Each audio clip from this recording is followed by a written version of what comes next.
Courtney Althouse, and I am doing my field experience at the Gregory Center. We are a clinic that provides ABA services at the clinic and also in school and home settings. I'm currently working in all three of these settings with different clients. My plan is to continue working in the clinic setting in the future. Right now, my experience with behavior assessments has mostly been school assignments. I have also collected ABC data, which stands for antecedent behavior and consequence, for BCBAs in the clinic that are conducting FBAs. My supervisor had me write an FBA with data that she had collected on a school student. I was able to conduct an FBA, but it was for practice only. I am currently in the process of collecting ABC data to conduct an FBA on a new client with the support of my supervisor. It might seem that behaviors come out of nowhere, but that is not the case. Behavior can be simplified as either getting something or getting out of something. There are 4 functions that can lead to problem behavior. They are escape, access to attention, access to tangibles, and automatic or sensory. Determining these functions can be tricky. Luckily, there are tools that can help to determine these functions. Functional behavior assessment and functional analysis can help. Functional analysis frequently combines direct manipulation of the antecedent and consequent variables with direct measures of the behavior of the learner. FBAs involve both direct observations through descriptive summaries of behavioral patterns and indirect measures through the use of interviews, rating scales, and record reviews. FBAs rely on employees with knowledge in applied behavior analysis to analyze various measures and make summary hypotheses about what is causing and maintaining behaviors, because environmental events are not explicitly altered as part of the assessment. Barbara and I collected a study that explained the possibility of consistencies among certain functions or contexts in instances where contradictions between FBAs and FAs generated hypotheses were detected. It was determined that FBA results are similar to that of the FAs. Hastings determined that there is evidence supporting the idea that treatment based on functional assessment results is more likely to be effective, less likely to be viewed as restricting, and more likely to be accepted by society.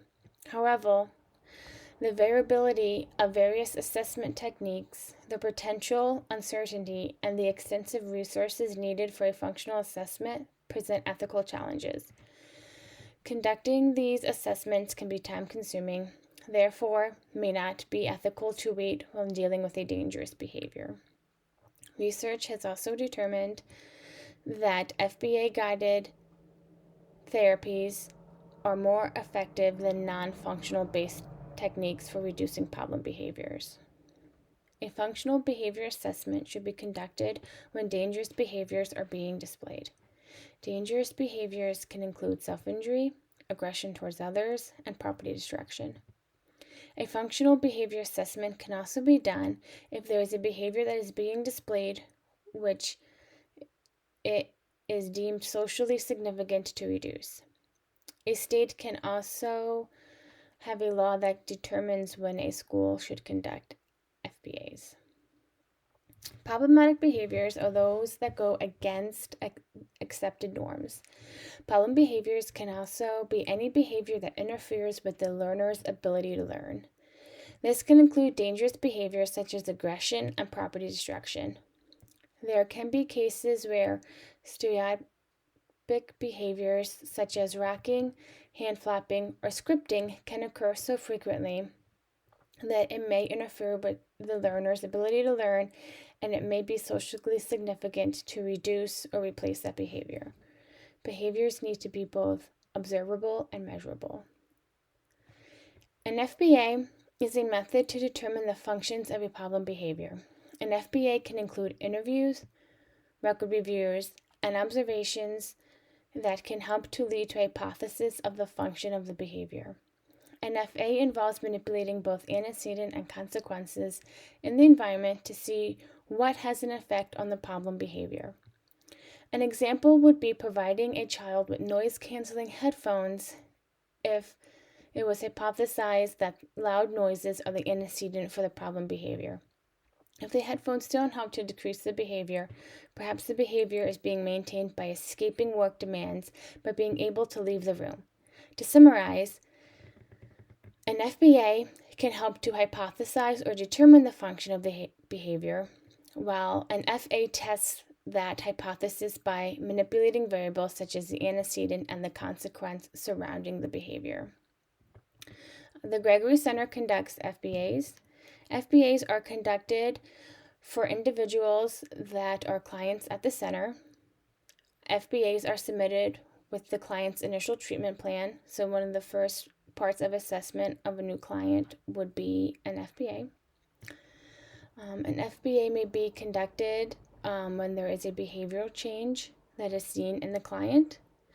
The BCBAs at the clinic are often contracted by local schools to conduct FBAs for students in the schools that may not be getting services through the center. I have here some of the paperwork or papers that are used in the clinic while conducting FBAs.